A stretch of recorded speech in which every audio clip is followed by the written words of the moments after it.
Bueno chicos, muy buenas noches para todos. 29 de diciembre de 2023, 9 y 6 de la tarde. Vamos a darle cierre ya al año como tal.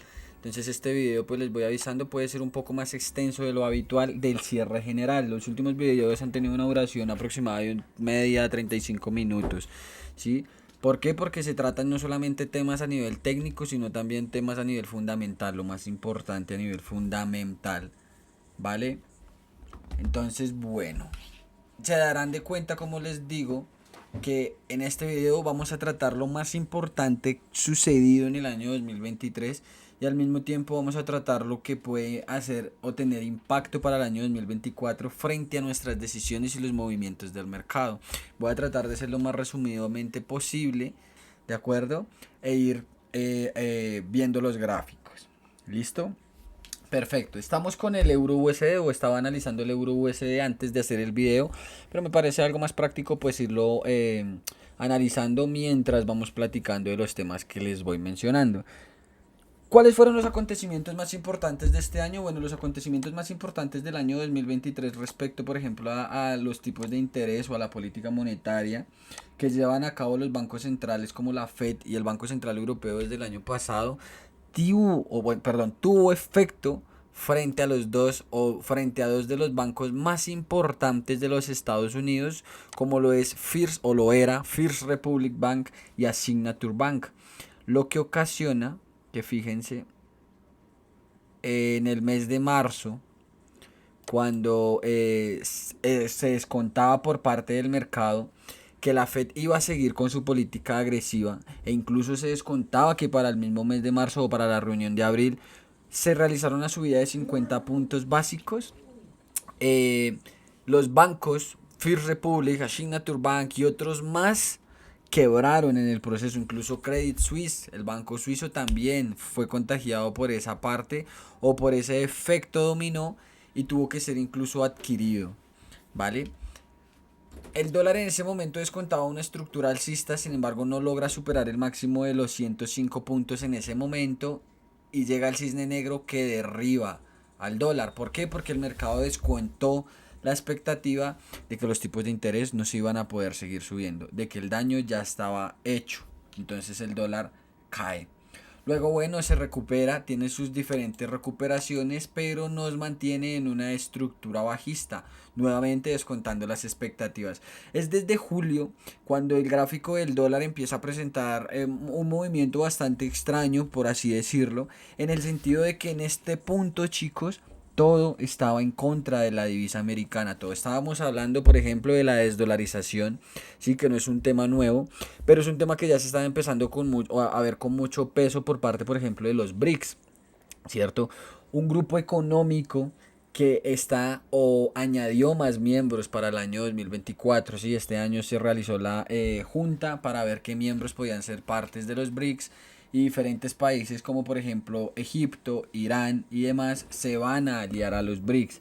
Bien, lo que pondría o lo que sí pondría en riesgo a la hegemonía del dólar como única divisa de transacción, pero sin embargo el dólar se recupera. Ustedes me dirán, bueno, pero ahí también se veía el proceso o el procedimiento de que posiblemente el dólar tenía fuerza porque se iban a seguir subiendo los tipos de interés. Pues no, porque acá seguía cayendo la inflación. Vamos a verlo con mejor detalle para ver si posiblemente fue la inflación la que afectó realmente en ese punto al dólar americano. Sí, sí, es que la inflación no demostró mejoría, si no recuerdo mal fue en agosto que la inflación sube. Vamos a verlo. Julio, ¿verdad? Estábamos, miren, sí, el 3.2% en el mes durante julio y agosto la inflación subió del 3.2% al 3.7%. Entonces, sí, miren, tenemos de julio, agosto y pues lógicamente septiembre.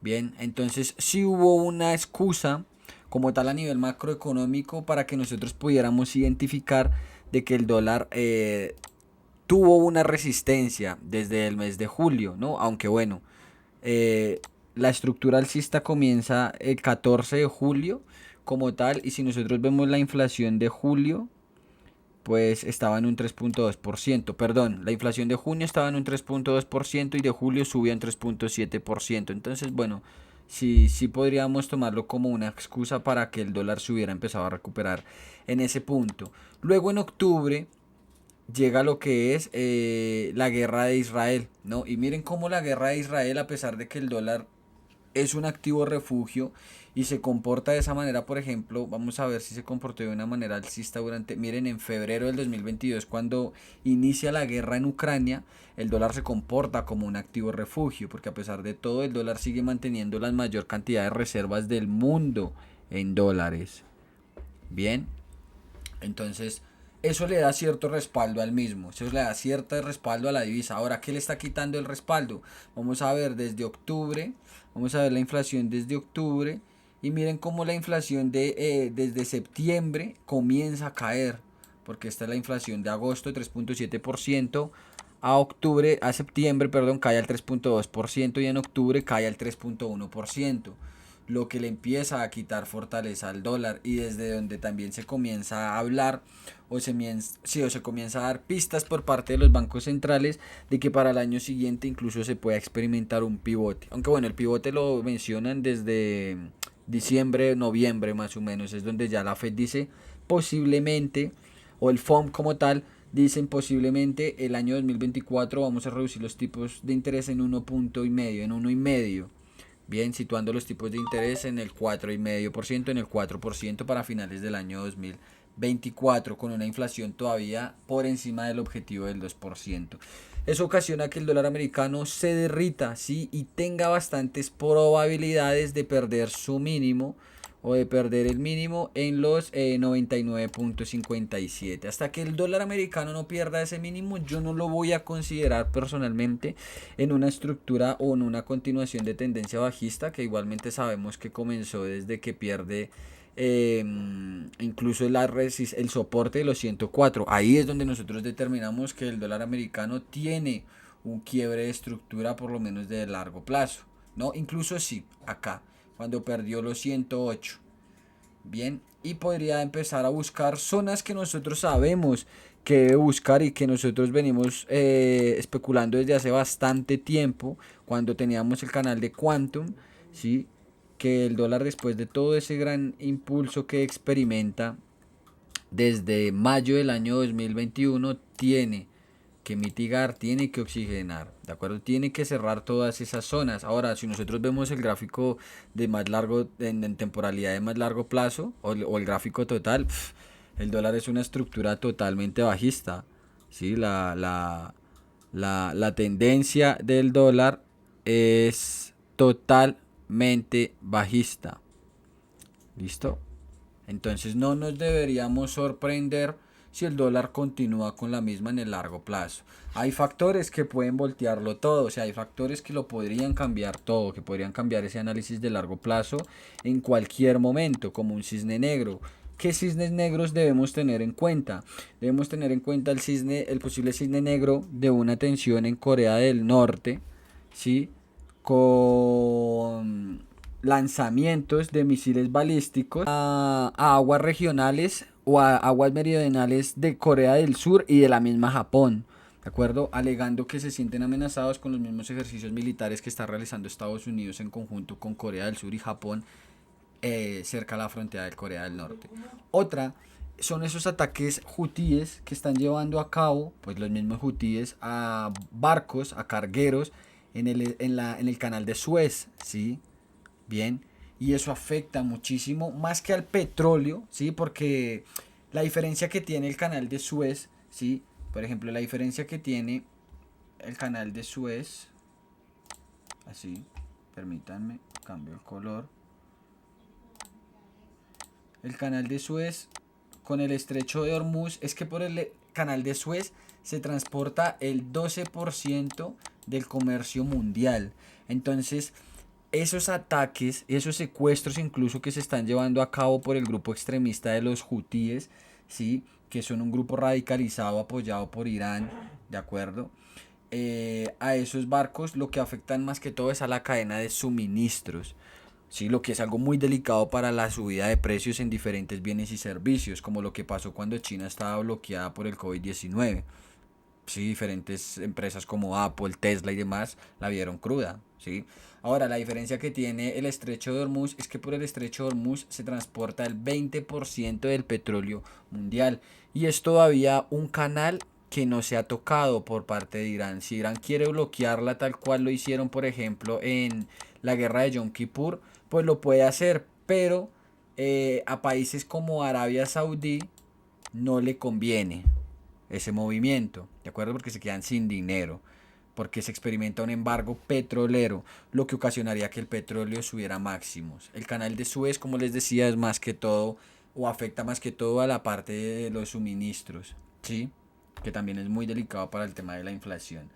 Pero desde que se siga calmando o se siga neutralizando el sector energético, con diferentes estrategias por parte de Estados Unidos, como una de ellas volviéndose uno de los mayores productores y exportadores de petróleo, teniendo la posibilidad incluso de desbancar a Arabia Saudí, ya ustedes me dirán entonces cómo el petróleo está consiguiendo mantener su estructura bajista, lo que metería en serios problemas o inconvenientes a Rusia, porque Rusia ha estado financiando la guerra con la venta del petróleo, un petróleo que actualmente cotiza por los $71 por barril. ¿Cuáles vendrían siendo las zonas que nosotros vamos a vigilar en el petróleo, chicos? Bueno, miren, ahí tenemos nuestro mínimo semanal. Acá tenemos algo bastante interesante a lo cual también yo le estoy prestando bastante atención, que es este equal low, ¿sí? O estos mínimos iguales en los que el precio podría sacar esa liquidez y tener al mismo tiempo un fuerte rebote. Es algo que tenemos o que yo tengo ahí visto.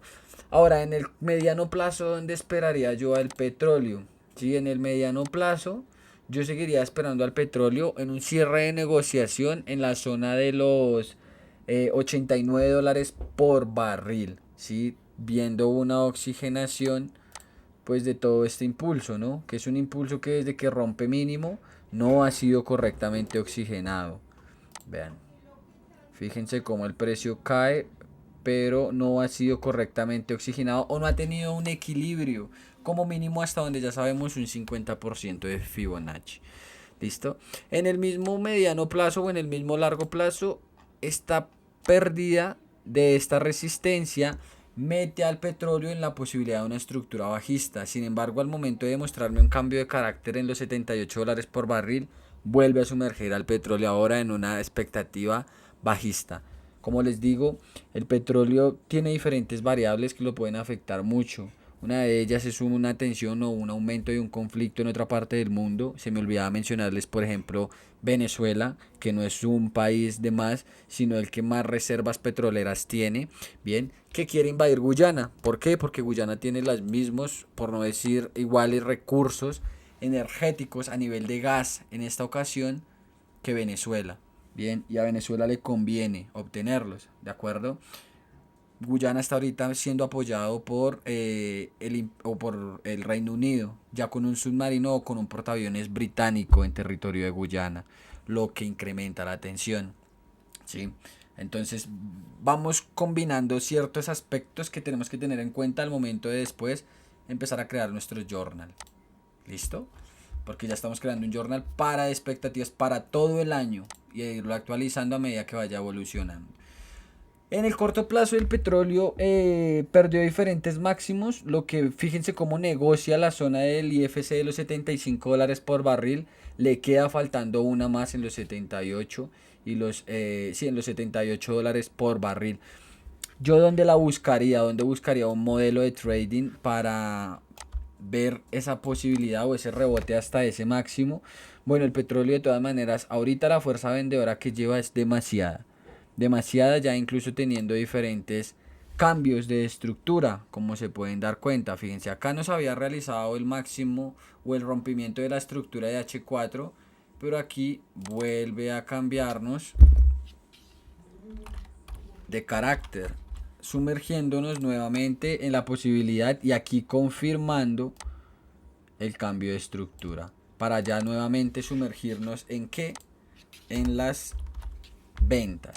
¿De acuerdo? Entonces cada retroceso que tenga el petróleo lo vamos a tomar como zona para vender. Ahora, si sigue respetando este mínimo de los $70 por barril y me demuestra un cambio, ¿sí? Un cambio de carácter, pues yo lo que voy a hacer es seguir comprando porque se sigue manteniendo dentro de la estructura mayor, ¿sí? Fíjense, es todo este impulso.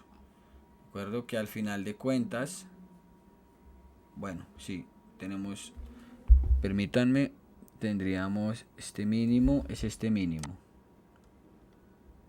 Este es el último mínimo que tendríamos que vigilar. Ahora, si el precio del petróleo sigue cayendo por debajo de los $70 por barril, entonces vería la interacción del precio en los 68.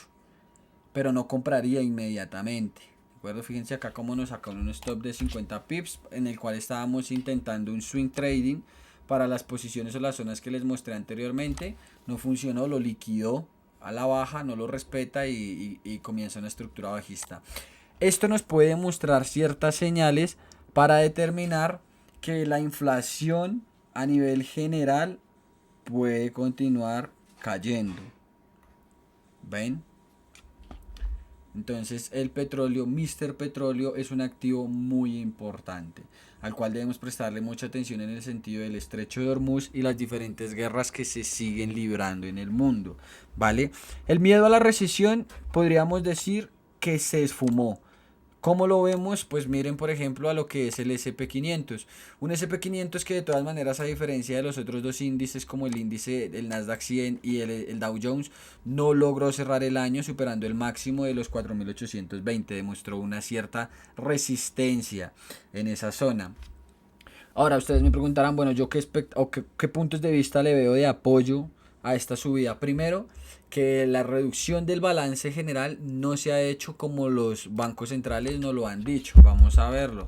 Balance Sheet Fed. Vamos a ver cuál es el estimado. Miren, bueno, hasta ahora lo vienen reduciendo, ¿sí? De un máximo de 8.939 millones de dólares. En estos momentos lo tenemos en 8.583 millones de dólares. Sin embargo, vamos a ver la inyección de capital por bancos privados o por fondos privados. Bueno chicos, esto es lo que les quería enseñar. Tuve que hacer un corte para mostrárselos y fíjense, por ejemplo el SP500 en estos momentos o durante el mes de diciembre ha recibido una inyección de 40.000 millones de dólares. Bien, mientras continúe esa inyección de liquidez al mercado no le va a importar absolutamente nada. Otra cosa es el FOMO de la IA, ¿sí? La inteligencia artificial impulsada más que todo por las 7 fantásticas como lo es Alphabet, Google, Microsoft, Nvidia, Tesla y demás empresas que de todas maneras demostraron bastante resiliencia, ¿sí? Y buenos resultados empresariales durante los últimos 3 trimestres. Falta ver el cuarto a principios del año 2024. Vamos a ver qué sucede. Bien, pero ahorita nos encontramos en máximos. A ver, eso no quiere decir que no podamos seguir subiendo. ¿Sí? Miren cómo, por ejemplo, el SP500 subió desde marzo del 2020, cuando decíamos que la economía estaba en su peor momento, un 120%. Y ahora, todo este año también era un año muy llevado hacia el pesimismo por lo que había sucedido durante el año pasado 2022. Pero ¿qué sucedió? El mercado subió un 36%. Si lo vemos por la misma media, estamos hablando de que un 120% nos llevaría a cotas de los 7.700 puntos. Difícil verlo ahí. ¿Hasta dónde lo podríamos ver? Por ejemplo, si ustedes me dicen que le pudiéramos hacer una proyección, o si ustedes me preguntasen si le pudiéramos hacer una proyección, vamos a verlo. Si le quisiéramos hacer una proyección al SP500 para saber o tener una cierta pista hasta donde pueda llegar, lo tenemos hasta los 5.227, que es la misma zona o el mismo nivel al que lo tiene bancos como Morgan Stanley. Listo, ese es el objetivo de Morgan Stanley para el año 2024. Otro punto que pueden estar descontando los mercados o que descontarían los mercados de una manera positiva es que los Estados Unidos se están salvando de una recesión. ¿A qué me refiero con esto? De que Estados Unidos tiene ahorita en estos momentos tipos de interés que superan el 5%, situándose en un 5% real. Ya hay tipos de intereses reales. ¿Por qué? Porque la inflación en Estados Unidos se encuentra en el 3.1%. ¿Vale? Entonces ya los tipos de interés tienen un peso real sobre la inflación, ¿sí? Y aparte de eso, Estados Unidos demuestra un PIB que pasa del 2,1% al 4,9%, teniendo una expectativa del 5,2%. Sin embargo, crecen demasiado. La economía de los Estados Unidos va como un cohete, creciendo más incluso que la propia China, a la cual el Banco Mundial le tenía pronosticado un crecimiento según los datos de un 5,2%, incluso de un 6%. Y China, vamos a verlo, vamos a ser objetivos. PIB China. Listo. Oh, miren, venía incluso de un 6,3%, tenía una previsión del 4,3% y cae al 4,9%. El máximo alcanzado fue el 16 de abril del 2021 cuando llegó al 18,3%. Y actualmente, 18 de noviembre del 2023, se encuentra en el 4,9%. 4,9%. En el mismo nivel que Estados Unidos, pero China está decreciendo. Está pasando a una política deflacionista o a un ciclo económico deflacionista como tal, ¿sí? De recesión. ¿Listo? Bueno, como tal de recesión tanto no, porque pues la inflación de China es nula prácticamente. Incluso China sí puede darse el lujo de provocar inflación estimulando la economía. Pero bueno, esto junto también a la tasa de paro de los Estados Unidos o a la fortaleza que ha demostrado el empleo en los Estados Unidos da una pista o demuestra de que la economía de Estados Unidos es fuerte o fue fuerte durante el 2023 con ciertos maquillajes, es verdad, como por ejemplo las estrategias que ha llevado a cabo Estados Unidos para posicionarse en diferentes mercados, ¿sí? Como por ejemplo lo que le hicieron a China con la ley de la ciencia y la tecnología, en la que obligan prácticamente a todas las empresas tecnológicas de su país a trasladarse fuera de China, ¿sí? Bien, eso es un punto bastante importante porque todas esas empresas se fueron o toda esa mano de obra, ¿sí? Cualificada para diferentes sectores ya avanzados como la programación, los semiconductores y demás, se trasladan a los Estados Unidos, salen de China a los Estados Unidos nuevamente por ley. Luego tenemos la guerra comercial que tiene Estados Unidos en contra de China, prohibiéndole a las empresas o las principales empresas de los semiconductores como TSMC de Holanda, si no recuerdo mal. Tenemos también a Samsung de Corea del Sur. Entonces la guerra es directamente para que estas empresas ya no le puedan exportar estos chips o estos materiales que se necesitan o esta materia prima que se necesita para su fabricación a China. Bien, lo que perjudica a ese sector, bien, y lo que traslada la inversión a los Estados Unidos.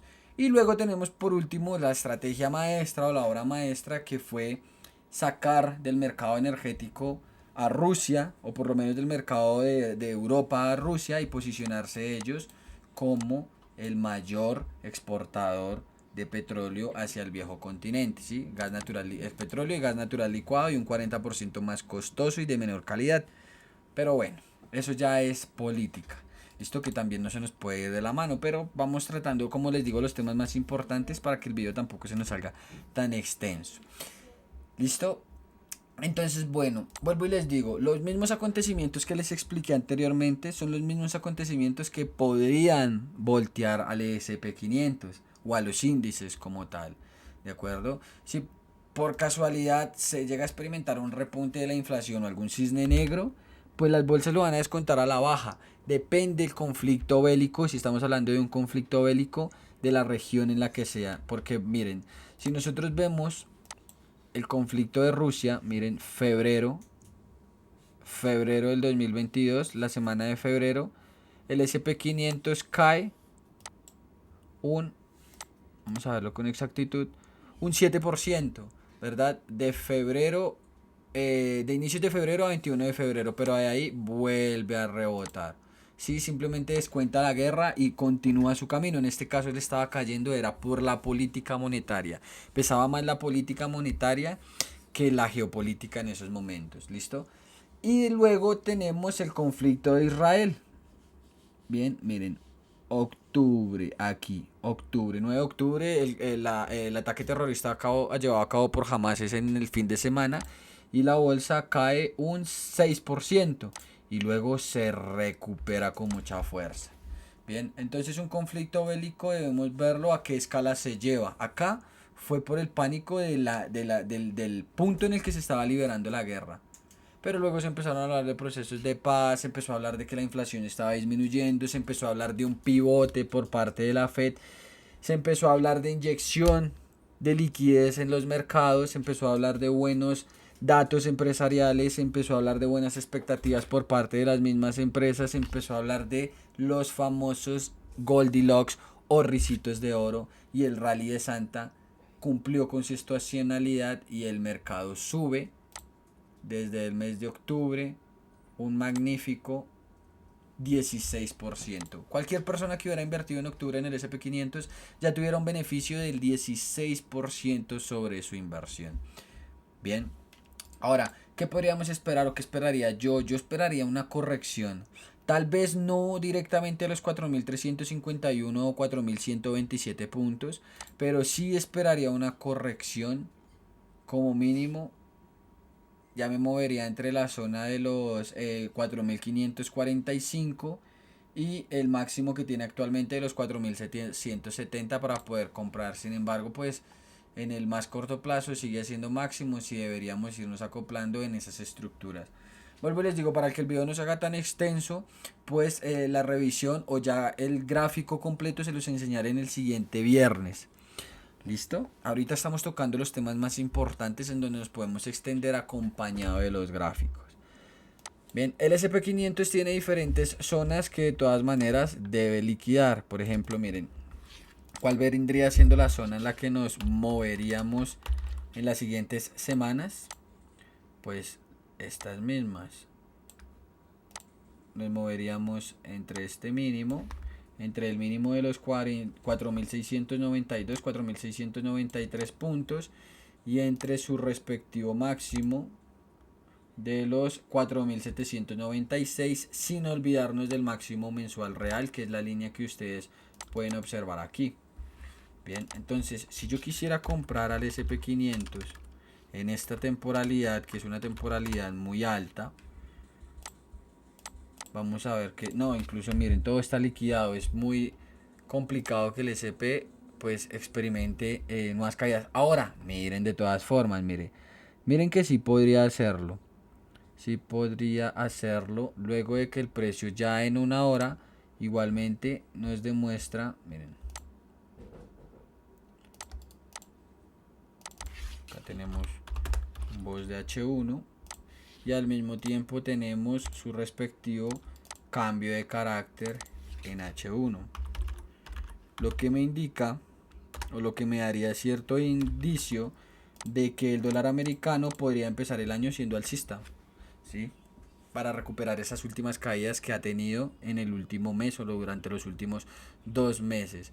¿Listo? Lo que llevaría, por ejemplo, al SP500, vamos a ver si lo hacemos en forma de proyección, miren al siguiente o a la siguiente resistencia en los 4.738 puntos. Este vendría siendo un punto a nivel de Fibonacci que podríamos buscar como un posible take profit. Aunque de todas formas, vamos a verlo, 15 minutos. Si yo preferiría que las ventas en el SP se generasen más aquí. Esa vendría siendo mi zona de venta en el SP500. Vamos a ver en el inicio. Son 7 pips. Sí, podríamos poner la orden en el inicio.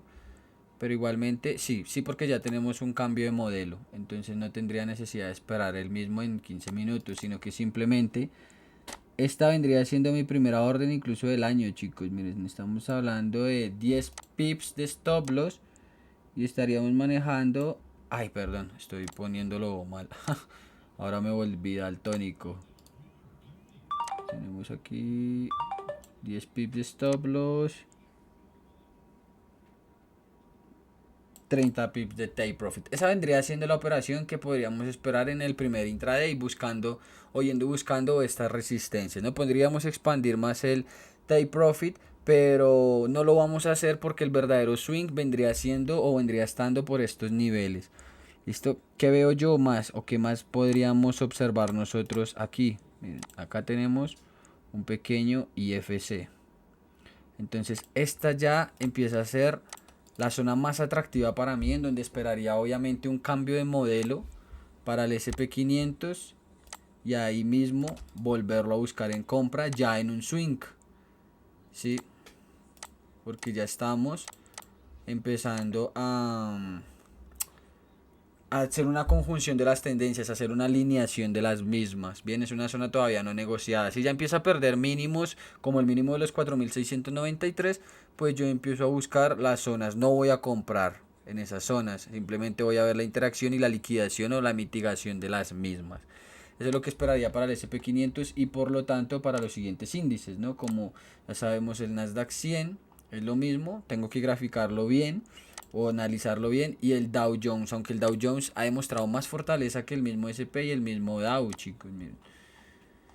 Mientras que el Dow subió un 16 mientras que el SP subió un 16%, vamos a ver cuánto sube el Dow desde la misma fecha, desde octubre sube un 31%. Una persona que haya invertido en el Dow Jones en ese periodo de tiempo durante 3 meses ya generó un 31% sobre su inversión.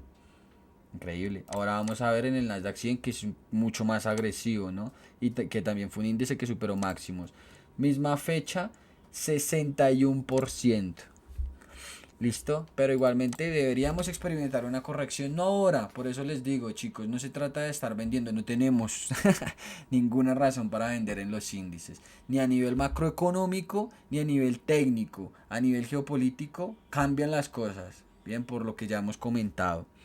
¿Listo?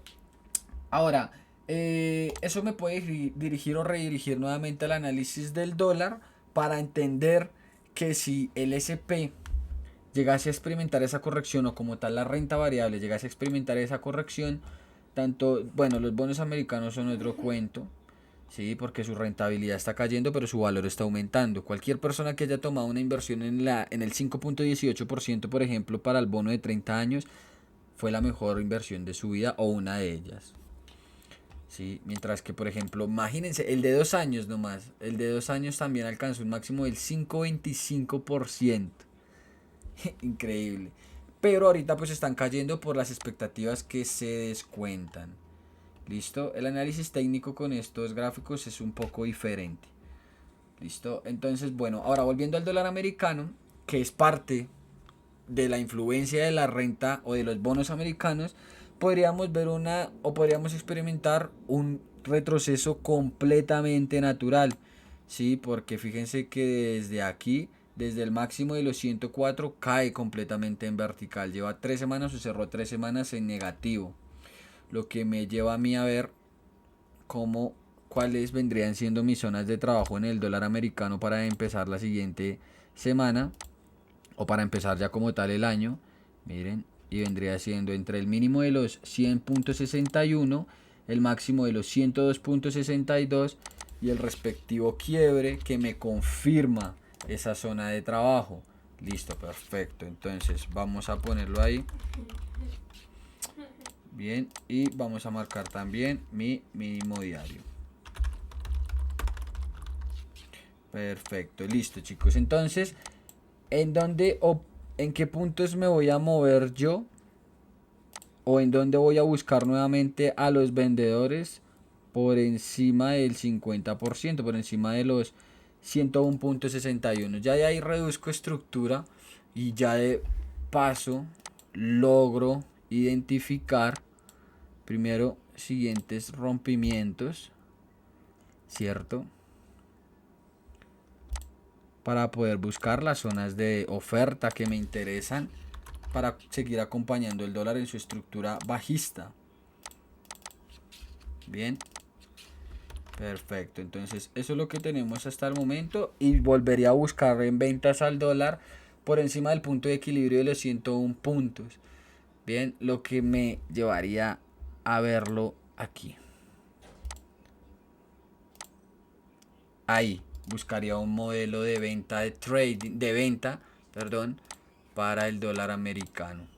¿Listo? Pero esperaría hasta que el mismo llegue ahí, lo que me lleva que en estructuras más pequeñas comprar. Voy a comprar en estructuras más pequeñas, lo que me lleva a mí en gráficos o en estructuras o sí, sí, en correlacionados como el euro dólar y la libra dólar a vender. Sí, a vender en estructuraciones más pequeñas para que haya una correcta distribución en ventas de todo este impulso. Bien, incluso si lo vemos en diario, bueno, sí, sí, es este. Si lo vemos en diario, por acá cuando empieza la Reserva Federal, aquí hablo de la Reserva Federal, pausaron tipos de interés, se disminuyó la inflación, ¿sí? El desempleo en Estados Unidos sigue fuerte y el euro dólar supera el máximo diario. Hay una superación de un máximo diario, pero esa superación me lleva a mí también a ver que todo ese impulso debe ser estructuralmente negociado. Tenemos ahora un nuevo máximo diario, ¿sí? Un nuevo mínimo diario. Y obviamente, como ustedes pueden fijarse en la estructura, hay diferentes mínimos. Bien, pero pues no lo alcanzamos a ver todo porque créanme, el video se haría muy extenso. Incluso ya creo que está siendo bastante extenso. Pero las ventas reales serían por estas zonas, chicos. O sea, el euro dólar debería corregir de una manera bastante fuerte, asimismo como fue capaz de romper ese máximo diario de los 1.1016. ¿Listo? A la zona europea le queda más difícil, chicos, el tema de la reducción de tipos de interés, porque si comienzan a reducir tipos de interés lo deben hacer más rápido que los Estados Unidos, porque ellos empezaron muchísimo después que los Estados Unidos a subir tipos de interés, lo que les dio una cierta desventaja, lo que los llevó a ser más agresivos, lo que los llevó a meter a Europa en una recesión más fuerte, porque Europa sí está en una recesión. Vean Alemania, Alemania, locomotora económica del continente, está en recesión. ¿Sí? La guerra está en Europa, los diferentes conflictos, por ejemplo, como el que hay en Kosovo, en Azerbaiyán y demás, están cerca de las fronteras de Europa. Tenemos elecciones para el año siguiente, tenemos una España que no respetó el derecho de Estado y podríamos decir que está en algo parecido a una dictadura. O sea, Europa está patas arriba. Bien, lo que le empezaría o le podría empezar a quitar atractivo al euro. ¿Vale? Entonces, bueno, zonas de negociación. Los 108, chicos, 108.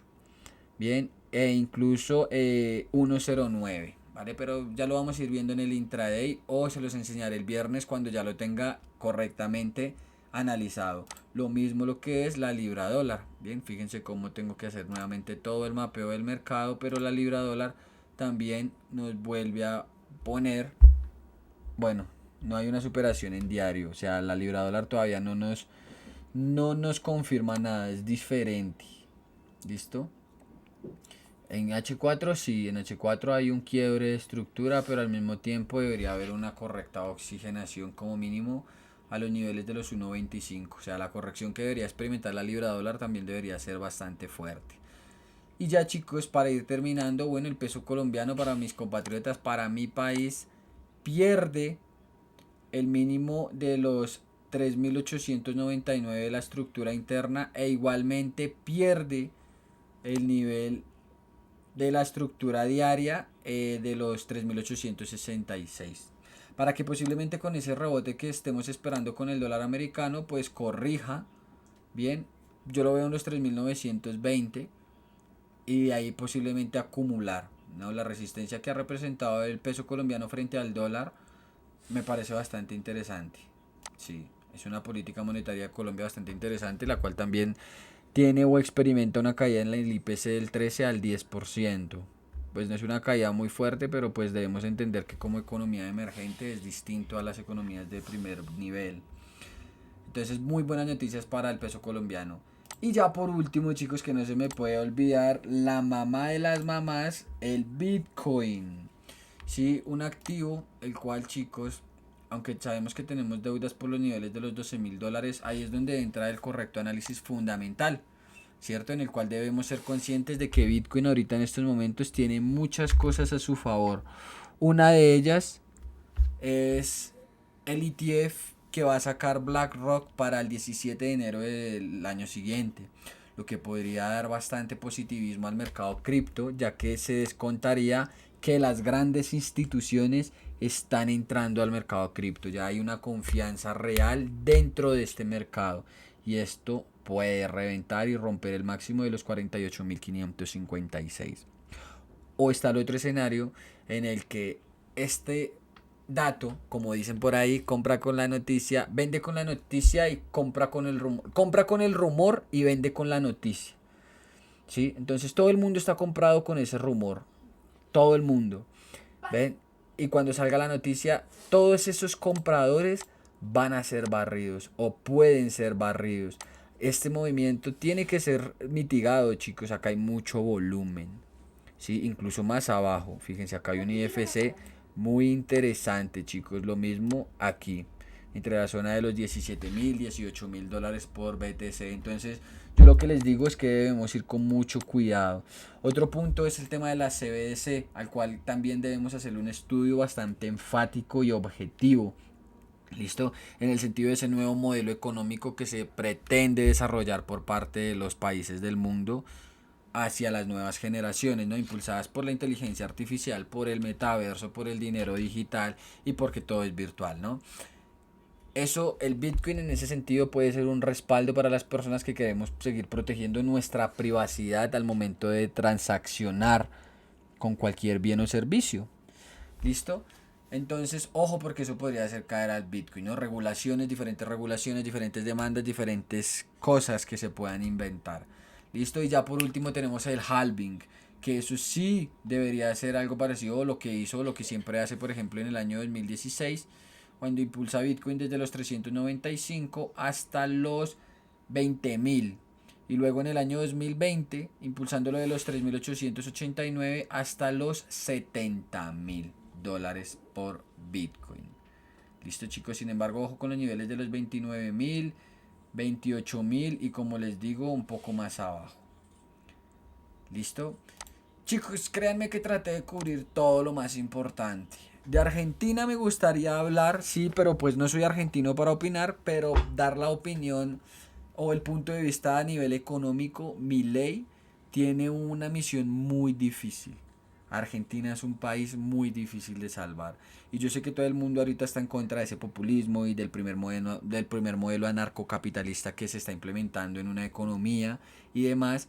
Pero hay que ser también consecuentes en que este personaje se los advirtió, se los dijo a grito herido de que iban a entrar a un periodo muy difícil de incluso una posible depresión económica. Pero si las cosas se hacen bien, como lo hizo por ejemplo Hungría hace un tiempo, Argentina se puede salvar. Eso es lo que les tengo que decir hasta el momento de Argentina. ¿Vale? No sería más, chicos. Realmente creo que se nos escapan muchos más temas, pero ahí cubrimos los más importantes junto a un análisis. Ah, bueno, nos faltó el oro, chicos. Pero bueno, ya lo trataremos el otro viernes. Bien, nos vemos el martes con el inicio de la apertura del mercado, ya saben, en la sección del intraday, y nos vemos el otro viernes con el mercado general, a ver cómo se comporta la primera semana del año. Desearles a todos, chicos, un excelente comienzo de año. Ya saben que si les gusta el contenido, pues me pueden ayudar con un like, es la mejor manera de ayudarme, compartiendo el mismo y activando la campanita de notificaciones. ¿Listo? Les habló Julián Giraldo, chicos, muchísimas gracias, hasta luego, que estén muy bien.